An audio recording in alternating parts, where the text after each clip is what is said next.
La voix du peuple, oh, la voix du peuple, oh, si tu as bien, oh. Vincent Chilouizi, étoile de la presse. La voix du peuple, toujours longueur d'avance. Les informations partout dans le monde. La voix du peuple, toujours actualité na actualité. La voix du peuple, maman na ngaye, oh yango yo eh.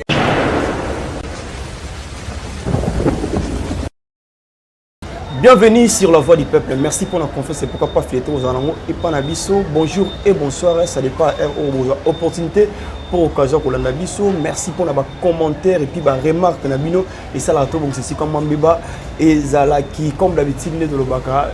L'actualité nous impose aujourd'hui. Il y a raison elle sous le tribunal à Mokonalelo.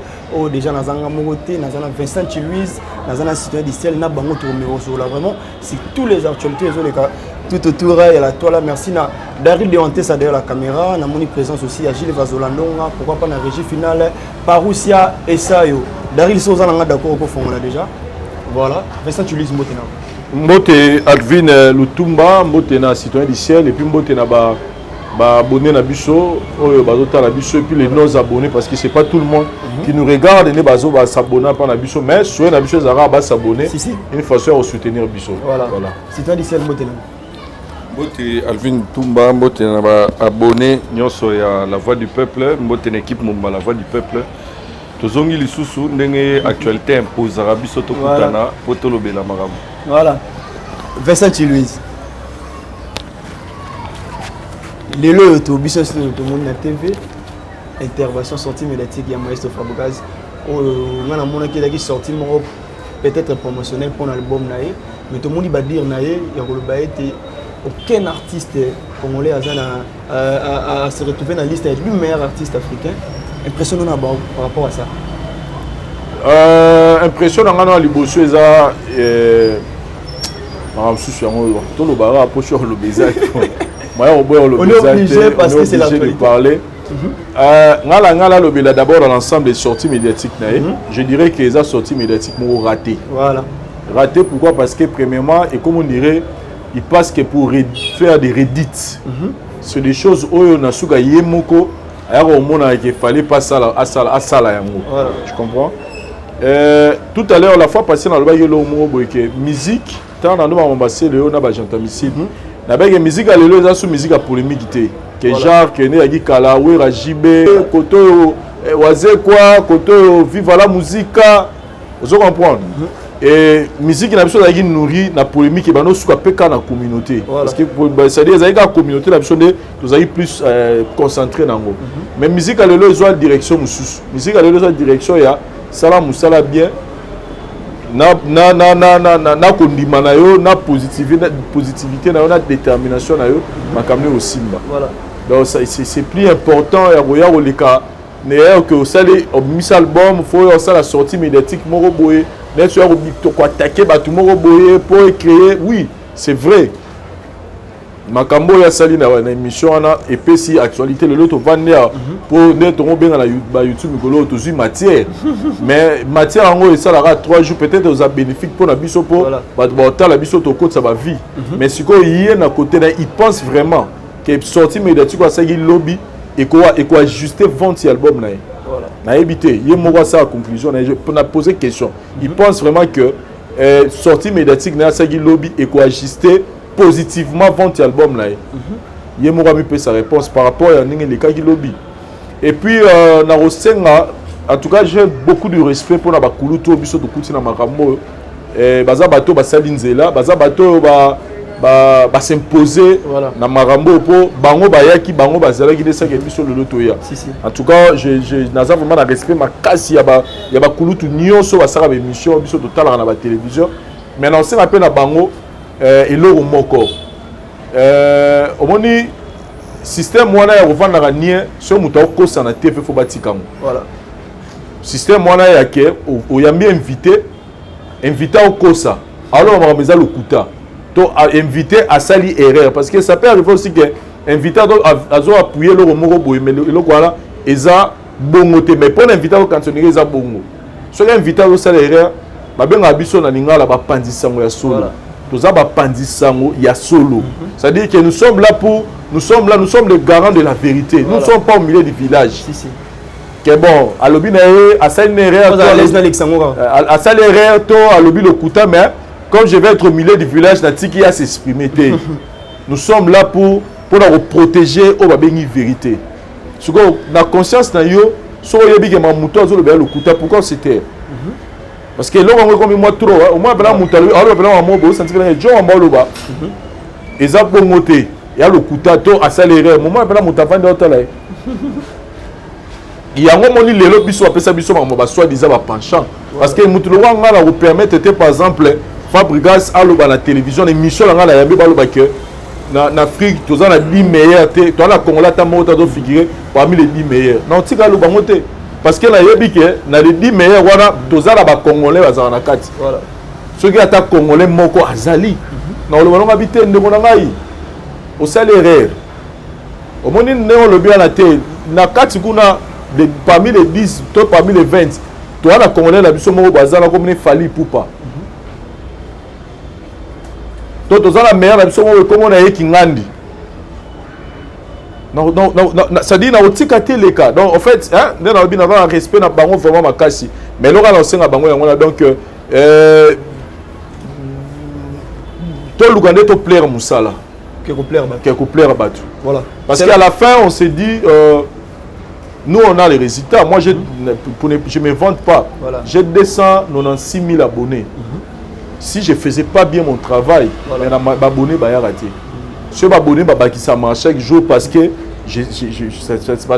quand les gens viennent dans la voie du peuple, ils vont trouver qu'on fait bien notre travail. Voilà. Donc, je n'ai pas l'état au Loba, Moutafali. Non. Les résultats, c'est la fin qui justifie. Vous comprenez? Déjà dans le bas, il y a biso peu soi-disant ne barmo analyse on dirait non comment dans l'ensemble je dirais que pour nous sortir les a raté pourquoi parce que au lieu d'un apport positif sur l'album mais qu'il n'a pas et que plus la polémique il y a marambo et ça aura 2-3 jours et comme le roi tout le monde jalousie il y a Nima, bato bazo représenté parce que tant que le artiste africain, oyemo pas dans la kati, surtout et puis congolais. Et comme le roi il y a Nima Muto azo tomo la Bénin, azo présenté bino libanda. Si aujourd'hui nabadir naïe bate belé ba moni directement à s'attaquer na Fally Ipupa avec cette chemise. Donc il ignorait que aujourd'hui Fally Ipupa aussi azo figuré dans la liste du meilleur artiste africain oyo. Argument eza belé sans pour tout se valer la face. Bato ba moni le roi net à nous contrer ka Fally. Bon, au moment problème moi et le restant n'a pas sous pas Sami Baleza que il fallait jouer ndalo maramouya lobi. Il fallait menuisier, menuisier to bayambi électricien, to bayambi mécanicien ndé azolo maramouana. Voilà. Mais comment yo mo musicien, tu as plus de 8 ans ou 9 ans, il y a carrière au salib album, au municipal album et salib succès. Voilà. Au municipal batou. Mais comment au tisiko pour municipal album, au sarabanzembo, au zaraba combo yomo mi pesa par rapport à oyo réalisa. Mais comment yomo ozobeta sur ma soleil parmi les 10 soit là yozate. Donc en fait, il n'était pas mieux placé à repérer cet exemple on a pour l'anga personnellement. Ça dit il fallait d'abord habiter à l'Yémo. Comment ngai nabimi premier na iTunes Beyoncé 100e. Comment ngai na playlist ya playlist ya biso na biso ba chenze monanga sika na kati. Mais nini na leba osala ba meilleur ya 2020 ya ba meilleur ya artiste africain na zate na kati. Il fallait d'abord zelo déranger no yé. Ce gars on le contexte ya on le ke mutu mo mi benga les premiers. Frère tout ce qui va sembler pour parce que on veut éviter pas ça la qualification tous à la claire est-ce que lelo penza oignon so Fally pour ça lelo toi la pour ça d'abord ba tia Fally na liste moko poto nima o azalelo tous à nous tout tika nous ba sembler tout tika nous ba ninité oignon so Fally au ça lelo est-ce que tout dans la besoin que nous temps la liste poto yeba mune na Fally na Afrique. Quel est cet artiste? Ce dobi na Congo, tu as des artistes et musiciens. Eux, ils sont sollicités à l'extérieur du pays. Ce que il fallait na carte, autant à Soudan. Par exemple. Voilà. Nous avons ces planètes dans une subi ma bé. Papa boy non a mission no boy wana. Ça no bien. Il non subi en tout cas pour y avoir mission no boy wana. Voilà. On s'en ramena bien fort, on a kimia et puis ok de bien. C'est-à-dire c'est bien. Oye mais lelo, d'autres lobito que n'aura la moto, tiens on va liste à part. Oh il est monto ça là. Est-ce que toi on a besoin d'une liste? Et puis ami balé.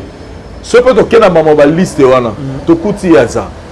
Au moins ce qu'on m'appelle en que oyo lo balikambu na télévision, obi lobi na butu na kokite. Sincèrement na kokite ngabi comment muto oyo legi na télévision lobi asali erreur. Ponga na benga ngo erreur. Asali erreur lo bake parmi les 10 azate. Na bi bona betana no magazine openeza reconnu. Na betika moko be pou.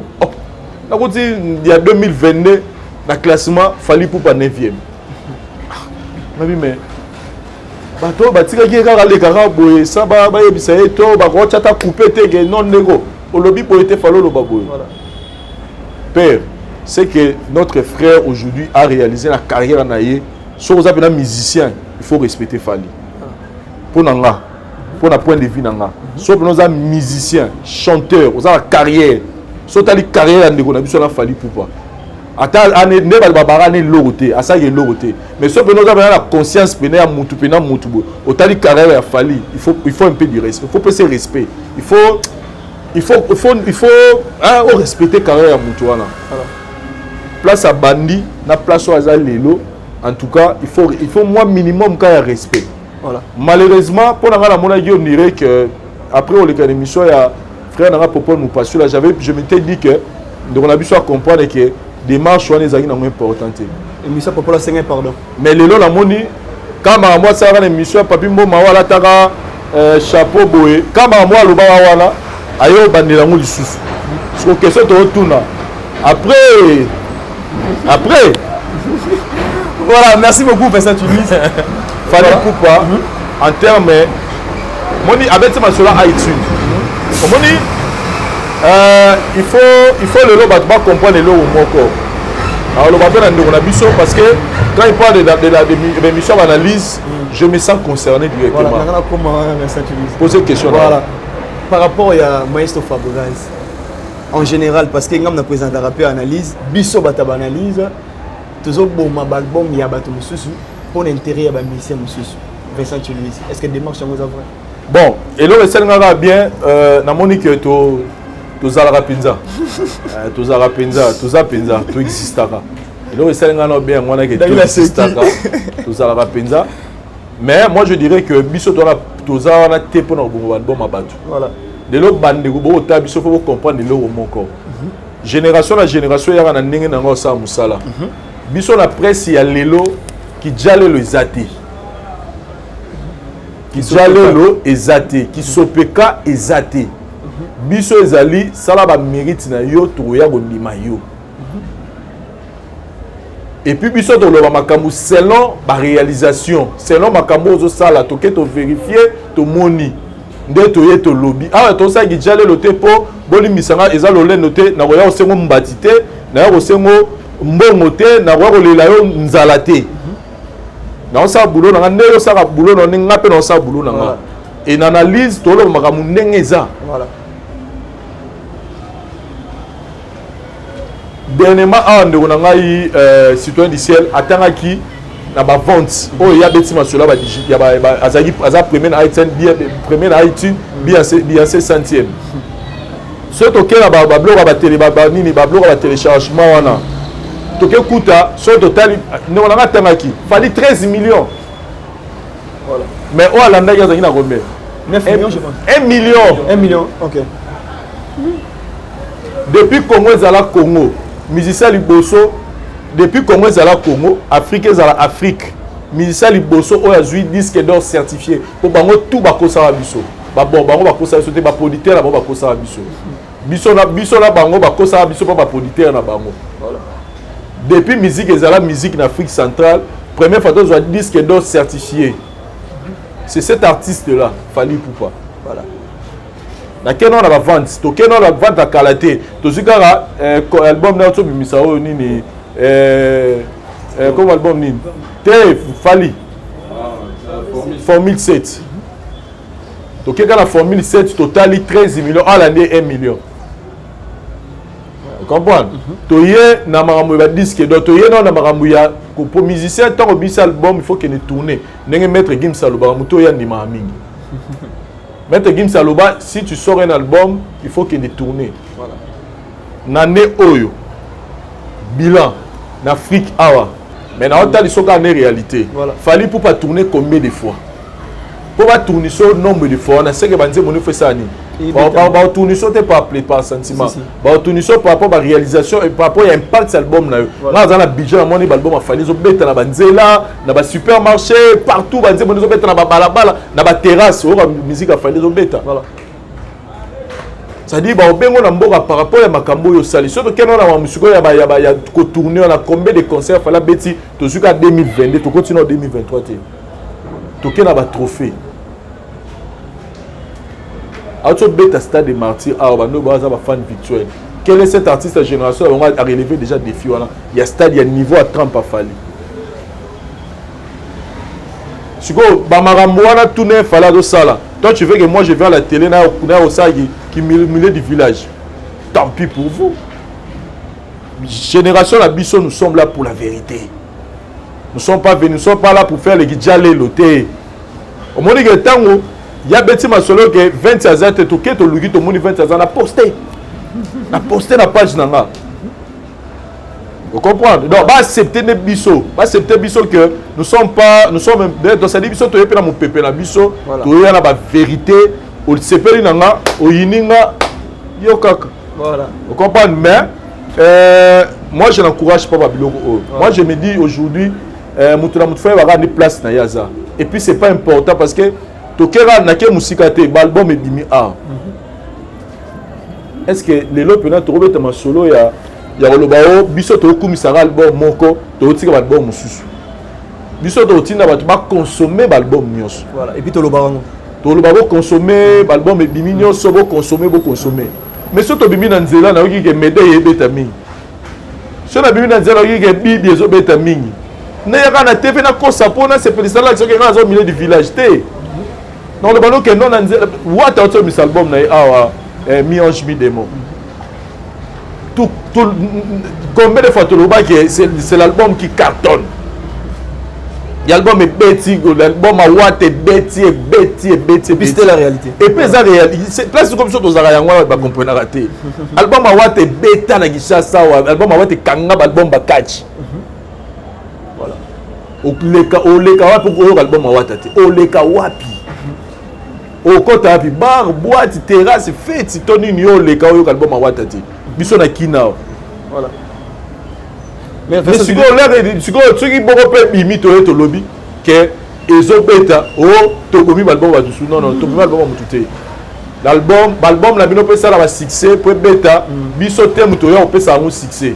Est-ce que analyse un pouvoir au album chanson analyse un pouvoir au album parce que tant so analyse sur on a 30 000 vies mais on a ma page là on a 1 million de personnes comparé ce que 30 000 vies émission na 1 million de personnes dans la page na bango bana 2 millions 3 millions dans la page na analyse émission 30 000 vies et un bon album ndeni voilà ngai mo na lobano nga na fanatique ya générique nana ni ne boya nyongo na lela générique wana fort na lobango na émission pelebe tout ça là na bino ke nga pena album wana générique wana en tout cas na lobango nga bi ke Fabrice 60 no ba jena maramutu mais na sebe en tout cas Fabrice sur celle-ci va jeter. Voilà, merci beaucoup. Mais quand on accepte ça, là on n'est pas là l'analyse est correcte. Donc analyse comme on a biaisé pour la bande de belé ce gars ton nimi Fally. Voilà.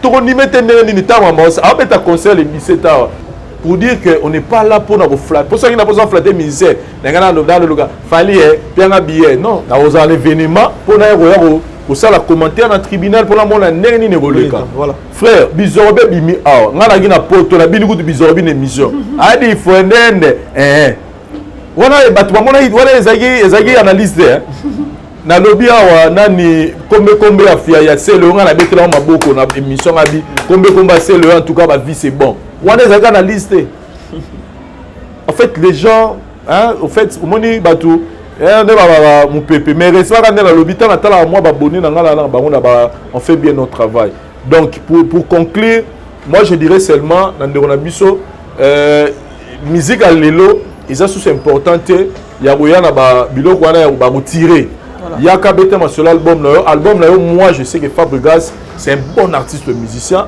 qui fait des très belles chansons ba générique ko lobate to bina ba ya mado et générique na suka oya ni ne boya ni ngeza parmi ba meilleur générique to zui na fin de l'année o na année 2 to bandi 2023 o banze mona na mona misi clip na ye clip wana je pense nze mona à sa promotion album na ye moi je lui conseille seulement ça parce que koleka tant ozo ya boy tant so yo chrétien mutu moko boy parce que mambo lo bana même yo mo ebike ya na mo bomote la preuve en étant à lobby bis to bimisi liste que tout là ici qui était au monde le bino faux voilà et puis ce qu'on a mutango oyo na habité ceux qui dans émission mo be fallait ça les mikolo chrétien to musicien fallait ça les émission mo ba chrétien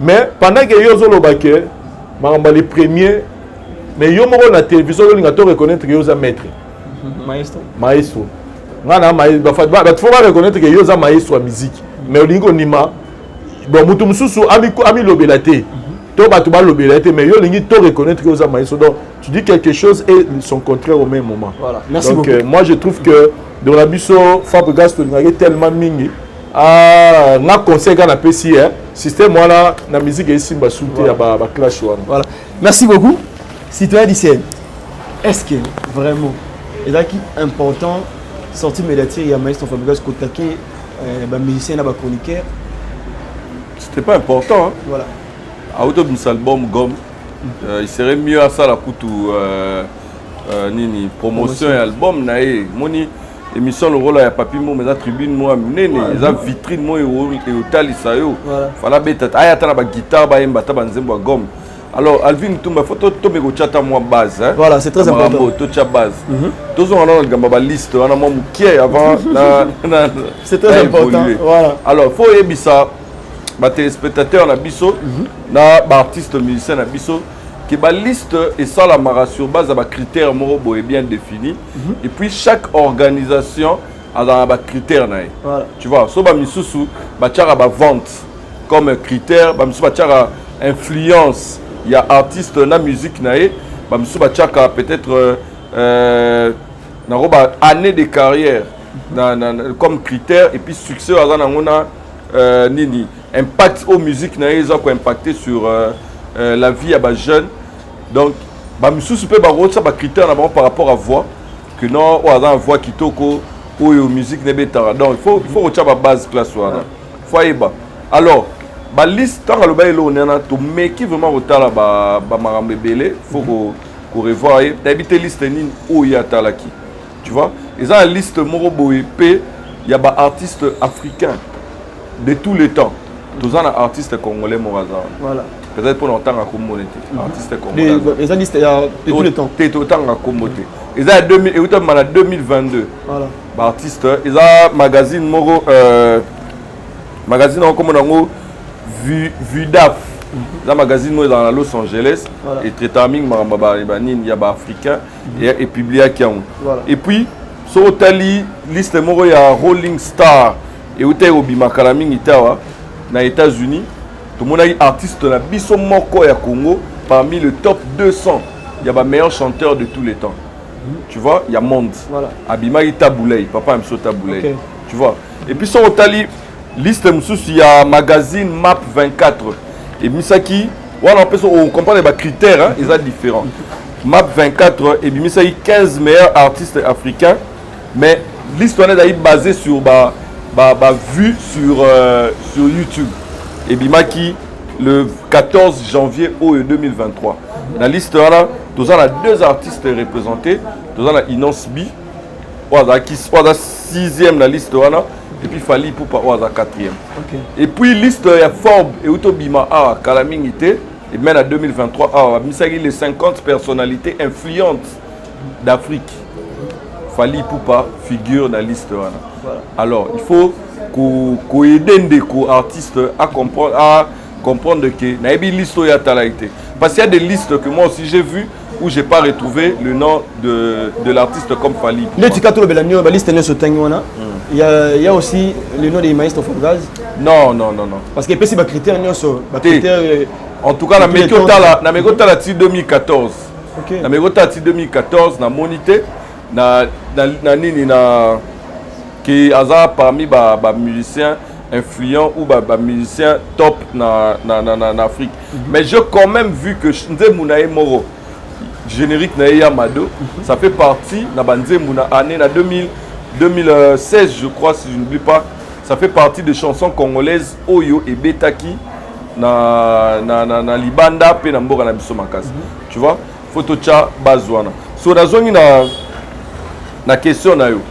La question na yo pour na biso que Maestro a beaucoup raté sortie médiatique na y a Papi Mboma.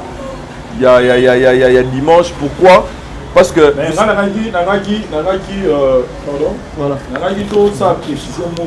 parce que moi, il faut tout comprendre. Dans le magazine Forum Africa, il qui répertoire il y a 2022. Il y a 2022, on est aussi là. Il y a une liste de 20 meilleurs artistes. Le top 20 de meilleurs artistes africains en 2022. Le nom de Fally Ipupa se retrouve en 9e position. Premier est Whisky, deuxième est Angélique Kidjo. Et puis sur la liste, on a non. Donc, s'il faut parler de liste, quand il y a des personnes influentes, tu regardes la liste où il y a le top 20 des meilleurs artistes africains il y a 2022. Donc ça contredit déjà où il y a le voilà. Ouais, seulement on a pensé bon pour la base. À mon accueil. La liste est suivant la catégorie, tu vois. Les magazine, magazine crédible. Et c'est basé sur des critères bien définis. Mais comme Vincent Toloba, fort auto-publié, a publié en janvier, artiste musicien, il y a miné le top de meilleurs artistes musiciens africains, Fally se retrouve. Voilà. Angélique Kidjo est la première sur la liste et la deuxième la liste avant Wizkid. Et puis il y a la liste, il faut Marc rappeler là. Voilà. Batubele bamonara au monde la liste bandit 9 artistes anglophones. Il faut leur dire que les anglophones, industrie musicale n'a pas une influence marquante dans le monde. Okay. Déjà l'anglais na niveau de business anglais la langue oyo ça déjà propulsé. Il y a un monde même artiste francophone misusu ba omo luka ba sape ba titre en anglais pour gagner horizon misusu na niveau misusu. Alors pour la zone ngala loba Maestro Fabregas a beaucoup raté ni nae. Il faut qu'on se le dise, hein, il faut qu'on se le dise qu'il arrête d'accuser au analyse, bazo bloqué, banzembo, bato te ba journaliste tel. Alvin Lutumba. Et ça, la bande Moussoussou, to actualité Moussoussou, to bilo Moussoussou Salara, so sali yango bimi, de yango moro déjà épeci déclic. Voilà. Tu vois? Ce épeci déclic, ça impose aux journalistes, aux médias d'en parler parce que épeci da déclic. Zemo le roi Bisorbi a fait. Vous comprenez? Zemo le roi Bisorbi a fait. Yo le roi de galaté pour ça il analyse et décider Zembo. Zema Bisorbi a fait. Yenga bima yoana. Yo pour une analyse ou bano sans analyse contre Bisorbi a fait album peu générique peu et Kacho beta. Aussi banzem le roi ba yopé à Inosbi. Est-ce que na banda on vend de l'anzembo wana liboso. To comme on vend de la autant ou déjà PC. Voilà. Et puis deuxième chose, si tu veux que Balobela pour na balega na ba chaîne étrangère, balega na ba chaîne ivoirienne, ils payent. Hein. Voilà. Ils payent. La promotion paye. Et là, on va bosser. Nous, c'est l'actualité. Hein. Nous, on parle de l'actualité. Et puis, déjà, on a envoyé les gens, on a demandé aux gens qui sont au Kagom. Je vous dis tout dans la question, on a analysé, on a analysé l'album à Moutou. Voilà. Vite fêté. Il faut que bien. Voilà. Donc, il doit comprendre que l'album, pour battre le Bélango, il y a deux cas. On peut s'actualité, 3 cas. On peut s'actualité, l'album n'a bimi. Deuxième cas, soit l'album n'a Kangi de soi-même. On reviendra pour en parler, pour décortiquer. Et puis, troisièmement, sur foutu promotion, on le belao. Alors, Maestro Fabregas, moi j'ai un conseil à lui donner. Hein, en tant que artiste na biso mboka nangina yebise que l'échec ezalaka perpétuel te ezalaka evandaka libela te et puis ce n'est pas non plus facile ya réussir tu vois et puis na carrière musicale échec ekoya mais elobi te que échec wana ekovanda pendant longtemps échec wana il faut pesa yo mayele c'est basé na erreur na yo pour que o avancer mieux. L'album Gomme de Maestro Fabregas n'est pas un mauvais album sur le plan artistique. C'est un très bel album. Voilà. Moi, bravo au grand frère Michel Bass pour réaliser l'album. C'est un très bel album. Mais tu peux faire un très bel album, mais l'album n'a échoué parce que au respecter les normes et business à musique. Voilà. Tu vois, entre autres la promotion, entre autres Babylon rebelle ou intervenir pour la musique, les musiciens congolais pensaient que musique ils ont rendu des agribosso. Les musique est comme tout un business, c'est une industrie musicale. Oui, bien l'accès, ils ont la tout autour de la musique pour que musique est propulsée. Le monde du showbiz, il y a musique. Alors, Maestro a raté ce côté-là. Il a vraiment raté le côté business et musique. Alors, il doit apprendre à cela. À critique qui a battu au lieu à taxer battu de pour ils ont juste une question à Luka Besquiz par rapport à Gomme. Non, un artiste à Luka, excusez-moi Luka, il y a des artistes analyse des albums album. Il y a des artistes inspiration pour naïe et zelo mo et rosalara kaka. Alors il faut que on a mutu naïe que banzembu nyonso ya osa na carrière naïe. Album nyonso osa na carrière naïe et rosalara kaka na succès té. Les albums sont échoués. Et qu'on échoué parce que l'album est bien été. Vous comprenez? Et qu'on échoué pour l'album est bien été. Mais qu'on échoué peut-être dans la politique, il y a politique où ils ont contouré, politique commerciale ou managériale où ils ont contouré l'album. Voilà. Dans cet exemple, l'album, le rôle, la figure de style, il y a Mirage. Bisous de Rara l'aime sous 2-3 chants. De Rara l'aime sous Yembela, Didi Kinwani, na remix à ça la Papa Taboulay.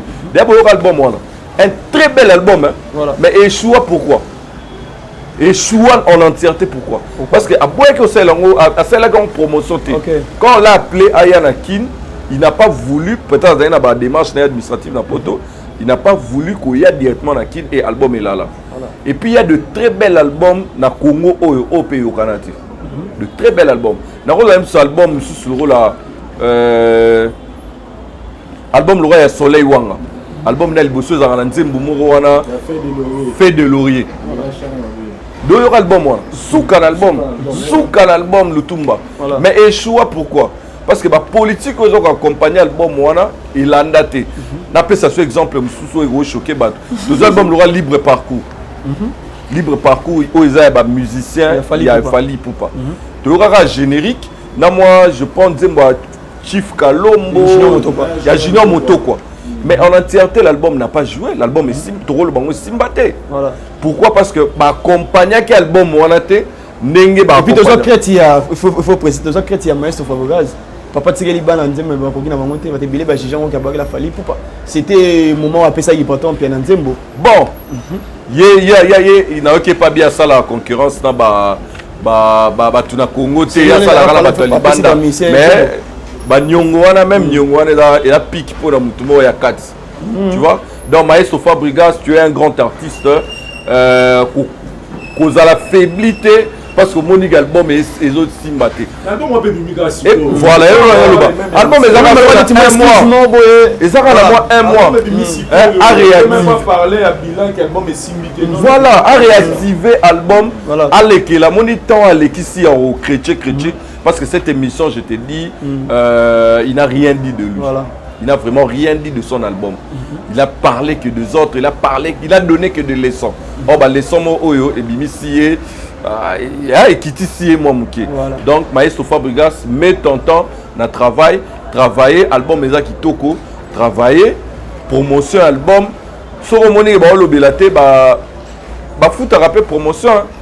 Voilà. Bah, fout à promotion, album. Mais tu peux mission, mission, alors que tout bien bataliste va bien arrêter bon on a l'interview on va pas continuer à le c'est comme si pas qui m'a une mission bon soit le bon c'est une très grosse erreur voilà l'émission on parle bango c'est une très grosse erreur papa bien la nini pas le blague bango ba journaliste ba chroniqueur de musique bazana pour ba musicien ba na besoin ba chroniqueur attends le long ba comment na ba ne Vincent to ba na ba page na bango ba 2 millions de followers mais ils ont besoin de journalistes pour accompagner bango dans musala ou ba osala. Donc c'est vraiment une erreur de sa part et moi je pense aussi que Maestro Fabregas a comment na habité soki na mona depuis ba musicien ou ba kima na poto na mona comment genre non à réaliser choc wana te à kokana continuer choc wana te mais c'est un grand artiste c'est un grand artiste so yo qui est bien so ke banga na ba rap na so côté ba rap na tu vas sentir à la mayele ya musique abunda à apprendre cas na ba échec na à hôtel mana. Voilà, merci beaucoup Vincent Louise ngao da sepena vocalement ya mélodie dans ce moment ya Maestro Fabregas pour nous c'est une question vite fait et puis bref. Est-ce qu'aujourd'hui on peut dire que l'album de Fally pour performer c'est né quand album sous catch et on le long comme la tendance à s'attaquer directement à Fally pour on peut dire ça que former c'est né de bon moi album sous ce yoranaté et sur mon abimi nzadi pour former cette zone vite fait. D'abord comment tu rôle le babongo te parce que et ça album bimi bazane ba consommer lango Togolo bana bon te album fait cette formule cette de go boma non il go boma album il fallait remettre jamais album ne pour et boma album ba tout non il y a cheblo on est sur le marché c'est ça quand des consommation ni ni zaleli et puis pour l'artiste Fabregas moi je trouve que il n'est pas encore temps au beta masolo que album à Fabregas c'est BTT des bimika sikoyo même pas on a vu des albums qui ont fait 3 mois ça va le puis 4 mois ils ont des clics tu as vu l'album super bima bon album venait bibi babo ya babo mais à un moment donné au moment là nzé momo réduit et puis PCP makambo donc moi à ce que je sache Fabregas va na bano misa album en tout cas rarement au moins là moi 3 4 5 nzé me fait bêta Fabregas ça va moi ala banzé mon épée c'est belé donc moi je trouve que pour l'anga donc système wana il y a la télévision, il y a attaquer côté moko boye poté parce que lui n'a pas besoin de ça. Lui n'a besoin que nous dans lobby à tchara focus na album na. Moi je suis sûr que Fabregas a loin dans on était que ça la man dans studio. Après peut-être la stratégie donc à Kenen na studio t'es pas ça aventure. À Kenen na studio pas travailler et tant il a présenté biso album na. C'est que il est convaincu que l'on est bien. Donc article la montant c'est bon. Et l'on a au lieu il y a aussi focalisé pour et ça la première mission c'est je pense qu'on les pas ba mille là on les cas voilà allez gars soupanan tonton mon tout ça émission mon je pense bref ça dit là ba sortie médiatique etikali moi je préfère où il y a un guitariste parce que ngali nga Fabregas so yemba et Fabregas so do yemba on peut se plaisir ça dit il y a un guitariste na yo moko boye bando yemba banze mono za na gomme mono pesi biso bilengi au pesi so pour se faire de découvrir nzembo wana nini voilà donc ole ya babiloko ya beche internet soit là pour nga eza ko ba zelo a zelo na Damas et comme ba guerre moko boy alors que eza la moins importante donc ça vraiment ngala osenga ya ngwana donc be mission tikali même ba guitariste na bo yemba ebele na ba mission et ça fait que ya attirer surtout découvrir banzembo mais pour la formule 7 il faut te reconnaître que on les a marmonté go Vincent tazo inventango Medei Bibi et Bibi nza ba ni de la renta SL nzemo wa motema na bikonozore yanini c'est l'amour nzemo ni amour na yo Noctambil Bakalos c'est-à-dire taba nzemo voilà c'est-à-dire que en fait étoile a fallu peli nzemo le mikolo MH par exemple nzemo c'est-à-dire mais cela ne veut pas dire que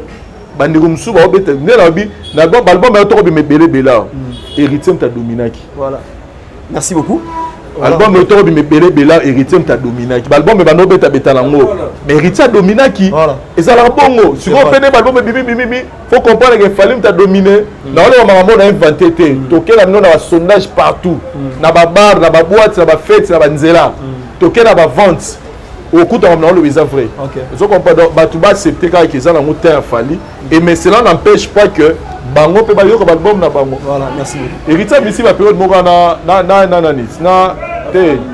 na inosbi pas misika ba période pas préparer la période moko est-ce que tu aurais ba Naomi Kambolte voilà tu aurais ba nzembo belé pe inosbi pe to yoka kiango donc en tout cas pour la ngana lo ba ngala akoye tu fais mutramtana tana ye mais ba ndeko mususu ba renia ba jibe ba renia ba danger ba beta musique na bango ya ko maintenir succès na bango mais ba fali ba ça la réalisation à danger voilà donc, merci voilà. Beaucoup merci vraiment merci quand le ba biso to robo album té voilà to bo so lo la succès no na lo bia nzembo lo wa yo pe ba pesa yo ça la wata 150,000 et analyse contre mutoyo wa zate et de la même façon ce pelo rezala on qui to côté à to salé là on makelele nini papa voilà c'est très important merci beaucoup Vincent Louise voilà Vincent Louise de ces dynasties oyo ba intervention ya batu oyo tokolo bato vraiment bazala qui un peu na rôle banine bato batela pe mutema par rapport à Dio ba osana Ferrego là on a vu JDT discours na c'est comme si il pas assuré album mango par rapport à bato tigela ka mamone za faire ngano zela benga on a vu aussi à John CC rôle ba ki yazana ye ceux qui babengi l'album on a royana et tout le monde est peu modogo là qui fait rigoler peu ba yema écoute témoin c'est comme si ba discours ya batu moko et tu ali katam si ya ba bibi black malgré une émission té pe soit les cap ça intervention c'est un autour de notre album Dynasty fait ça tu dis non pour ngai comme je l'ai toujours dit l'album Dynasty est un album moyo ba fan de maison mère basé là en makasi pourquoi parce que départ il a fait JDT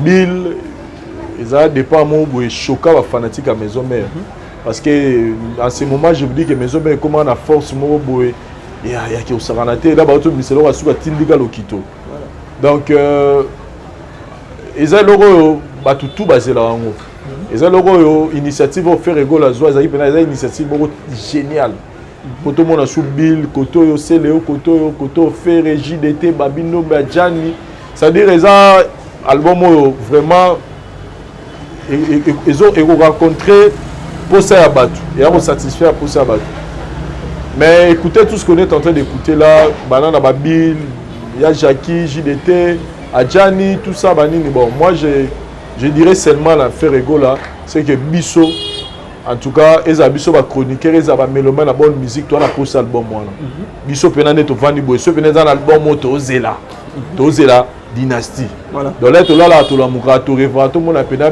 né tout monde a maison mère né là dans la configuration on a to zela album moi là donc si à réparer Ferrego l'amdaza initiateur il y a idée à me réparer s'il y a des choses on va arranger pour que to vivre album moi là en tout cas bon ça parce que Bisso tozo zela pena album moi là tozo zela et puis je croise les doigts que ba solution est mon anaka on y de soit l'année langage Adjani dans le langage JDT voilà que c'est que baza partant ça veut dire baza contre-traité que te baza la pour ça il y a l'album on est ça la masco yemoko initiateur a mené dans ça la makamna mais en tout cas moi j'ai vraiment je conseille dans les padres ceux qui va autant l'émission autour de la staff naé en tout cas ba que public qui a pour ça album voilà et puis on a besoin album on est dans la configuration là parce que pour moi il y a Dynasty mystère dans moi voilà ils que tout le monde qui concert à Wingé dans stade ça veut dire mon sous aller makaba obeta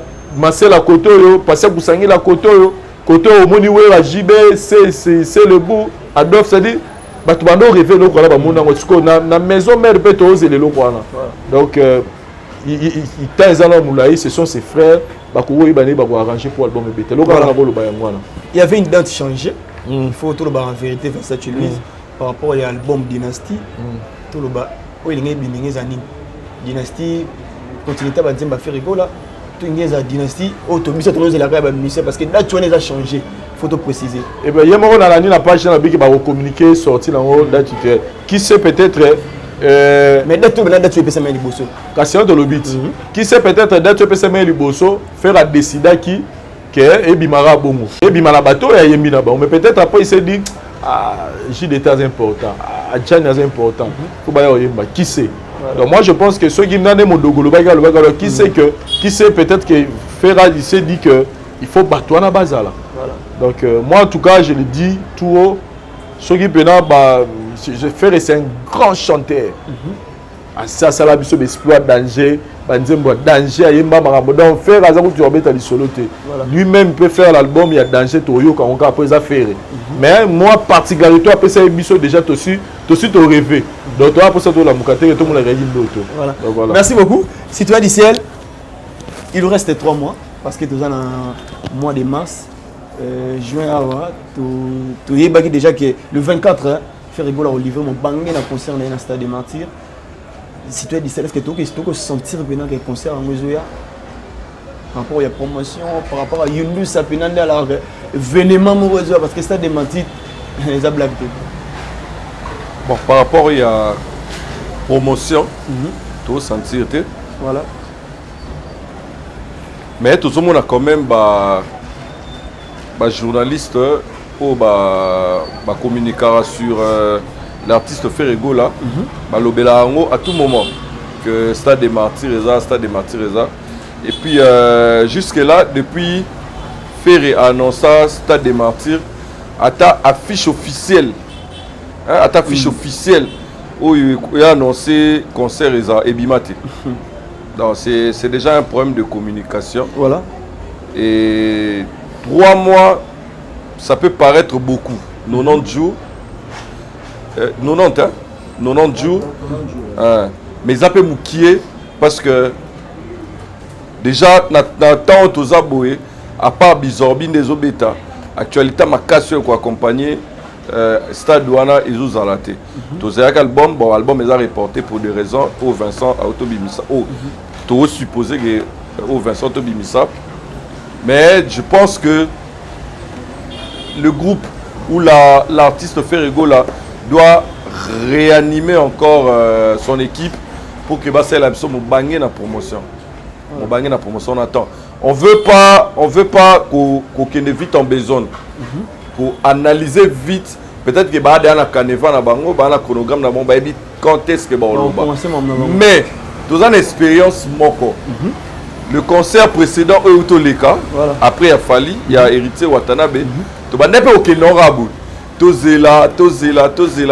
Tu as remonté temps où la communication est peut-être un peu tard.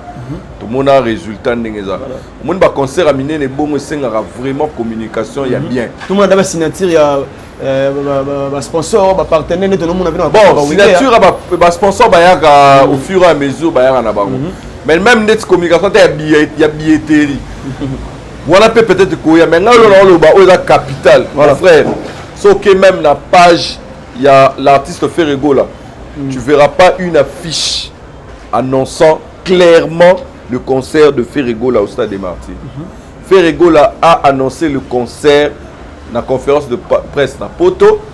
Et puis date, je crois Laurent Tendance de romper sa date. Après, vraie date, une affiche. Tout le monde est vraiment estimulé. Tout le monde qui a hérité Watanabe pour ne citer que ça. Même publicité pour total. L'artiste musicien Félix Oazé quoi. Yeroutou, date, est-ce que ça? Août. Mais bah, promotion. Au moins déjà ça d'un mois teaser, à l'OBLIP. Tu vois, même dans l'émission, il parle déjà du Stade des Martyrs. Mais chez Ferrego là, je vois ces journalistes, les journalistes qui parlent souvent de Ferrego là, parler d'autre chose plutôt que le Stade des Martyrs. Ils ne font pas vraiment la promotion comme il se doit, il y a événement. Tu vois, on a besoin de ça, c'est un grand événement. Tu suggérer que Ferrego là, à la Moussa équipe naïe, même au bazar la poto, se relever pour que Bappé Sabiso vraiment pour ça. Parce qu'on a aussi besoin de tous poser au Kende. Parce que dynastie ou pas, Ferrego là a beaucoup de chansons. Et puis il faut y aller, ça fait un bout de temps. il n'a pas livré un grand concert na Kinshasa. Tant abimé prison betagi na Rotana, je crois, a annoncé qu'il Palais du Peuple et Rataki. Alors le concert que nous attendons, c'est le Stade de Martyrs. Toi, on a besoin de promotion, il y a niveau, il y a Stade des Martyrs. Promotion à la Congolaise, à Salama, mon bangé na promo, pour que, et puis ça bat tout pour ça, il y a Rokende, concert, voilà. Non seulement le Gaulois, mais aussi le fan de la bonne musique, pas qu'il y ait des concerts. Voilà, merci beaucoup. Festa Tulus, je pense qu'il y a trop de émission. Une dernière question. Il nous subit à Robert un festival Couleur Café en Belgique. Impression c'est ça. En tout cas, je félicite l'artiste Michel Inosbi pour représenter Congo. Na couleur café et si quand il fallait bêter qu'il en est passé tout le monde il fallait bamindele belé na Belgique voilà.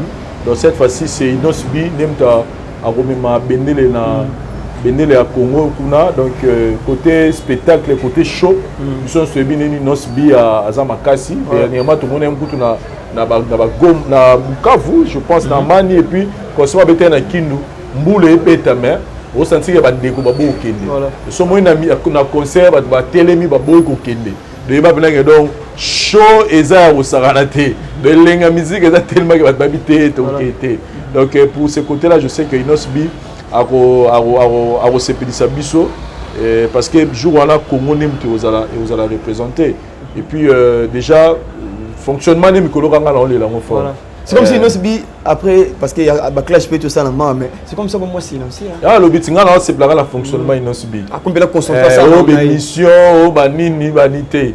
C'est-à-dire, Inosbi, il y a un moment de à chasser le même. Boulot, voilà. Répétition, événement.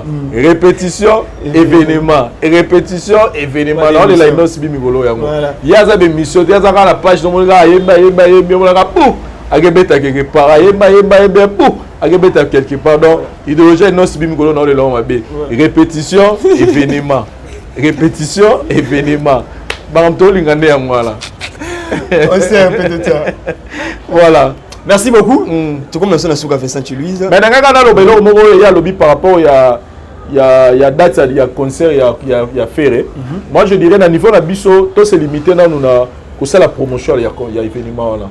Dire que oh futsal non voilà pena tous en la position là té faire go là na nzela ya attaché de presse na ye serve na biso Laura Tendance ba no sa qui date il y a le 24 juin 2022. Donc au biso il faut to lo banga ba mission jusque là eza yango parce que blog les blog nzela qui sait qui a la munani to sala ko tuma discussion mona de nilo c'est si ngabi o ba futi de ngabi o ba like ça récit ngabi o fala like ça récit est-ce que héritier watana beti stade dans like ça so récit la futi yango donc to sala la promotion événement là et aux important ba golo ba retenir que le 24 juin il faut ba la mugana tongo ba tom na la stade wana donc o to retenir yango là pour le reste to zela maramenge okende mais ba to ba retenir que le 24 juin faire le goal dans le stade du Martyr le 17 les 17 pour na waze quoi après il y a bosse la date le 27 peut tous en la héritier watana pour la date et puis na mai le 27 mai tous en la fallu pour la masamba débat donc ba événement tous en la moi pour les autres tous là nous on est que sur mon la boya bando ba foutu te mais on faire à bête monter boutique à la zone donc voilà merci les amis événement makasi ba concert venir à makasi tous à Rosela Festa Tulus je pense que tout comme nation na souka très bien na mokona lelo dernier mot na bato tout bala nibiso en conclusion mon nostre lobby dernier mot va devoir comprendre que l'émission est bato tchali loti contrairement ni bato no kanisa question to lobara fali l'émission oyo surtout ndimara fali l'émission ça parce que toi ba journaliste était tous ça sera bato total la réalité à terrain o azo dominer to lobara dominer o azo beta to lobara beta donc bato ba comprendre le wana que analyse lelo et puis analyse lelo et ko ko bon album té et il y a la biso to le la actualité et pour l'artiste la biso Fabregas dans sengaye au lieu ba sortie médiatique mo boye ba pic moi je préfère même orchestre na na ba émission na guitare drum ba yembi ba bini ça c'est vraiment ça oyo a ça la pour moi album na sans ranking sans nini en tout cas je le dis avec bolingo nyonso ya ndeko nanga a mis album les anons na un mois et to bi que album ne bima na et beta na ba nzembo beta et puis générique na ye oyo nyongo et ça dit bêta bien dans la boîte les premiers dans mon année donc il n'a pas besoin de sortie médiatique voilà et ça est important les lots et puis place au fallait pour pas occuper les lots donc on a posé la liste il y a Afrique pour comprendre que c'est un grand aujourd'hui en Afrique donc voilà la dédicace de l'autre la personne na besoin ça vient dans tangi prise lulendo vraiment na besoin ça été bâti service mauvais tangi prise lulendo bah nous avons besoin de la poto en tout cas besoin de la pour construire besoin de la France Belgique et partout oui bah nous avons Congo dans la entreprise nous ces gens s'occuper de la bâtiment donc nous avons bâti service bobengaye la personne dans la Régis Banza nous avons place aux na niveau ya mairie qui kuna Régis Banza mbote na ebele na pesi mbote na ngai na mère na nga Angèle Mbouy na Belgique wana babi on dirait na 12e bureau na bato bozana ba chambre froide bokende dans le mango kuna bosomba ba blo na bino pona kochana ba chambre froide na bino azokotsa ba container ebele pona ko renforcer kolia na biso ya tongo nyonso mama Angèle Mbouy mbote na yo na pesi pe Mimi Kamesa Willy vient na Willy Chona mbote belle place aux Ali voilà de l'on a su merci beaucoup si toi Dicel en conclusion il y a très bien dans mon lelo moi vos amis et puis ba dédicace parce que de combien souka nautina bato bakende koyoka kokonsome nzembo ya Rebo eutobima pe single na ye Mukaji international voilà nzembo kitoko bakende kokonsome yango balbum eza na marché balle de match formule 7 gomme Amour et moi, il y a Gali Garveil, donc bakende koyoka balbum nyonso et osala bien pour na mokolo lelo mbote na ngai musika na Houston et pas ya Kevin Katumba Escobar mon ami mbote na omingi mbote na ngai na France na moni bongo glory de Jésus et puis na ba tunyoso balinga ngai na pesibino rendez-vous car na ba commentaire des alara tout solo là voilà merci beaucoup je pense que pour la tribune na mokolo lelo to comme na suka merci na bato tout ba rolanda biso to partager ba vidéo to pesa na ba idée ba remarque na bino poto bonchesika mwambeba et nous on est là vraiment surtout pour les actualités et puis l'album nous sommes ma promotion vraiment l'artiste est bien vraiment bon ma côté Italie promotion bisa bon ma fin mais promotion mais mission royema tout ça sans ma polémique et ça tellement kitoko il va tomber bien déjà on va répétition na Vermala juste na Willery wana na Willery ka awa na espace Vermala chaque mardi vendredi boya koyoka yale mpeni ça tellement kitoko merci na papa Eric Mukweso Masolo Papa Eric Mukweso Masolo maison Ephraim dans Zoloba et ça maison était à peu près la qualité ba matériel est bien référence à la photo à pasteur Moïse Mbi ba rivage à Sika déjà et Yaki parce qu'au Dubaï pourquoi pas aussi à le véritable le seul code mondial lui c'est Yawili Moucheni pourquoi pas aussi à Kevin Katumba Escobar papa na Daniel motema bien donc Kevin Katumba Escobar motenayo Freddy Poutou Maramusukate bon ça merci péné à la tibu mon oncle Mako Makodi là tout en Zara malgré le monde il va bien filmer tout en Zara restez penchés sur la voix du peuple voilà on se retrouve juste prochainement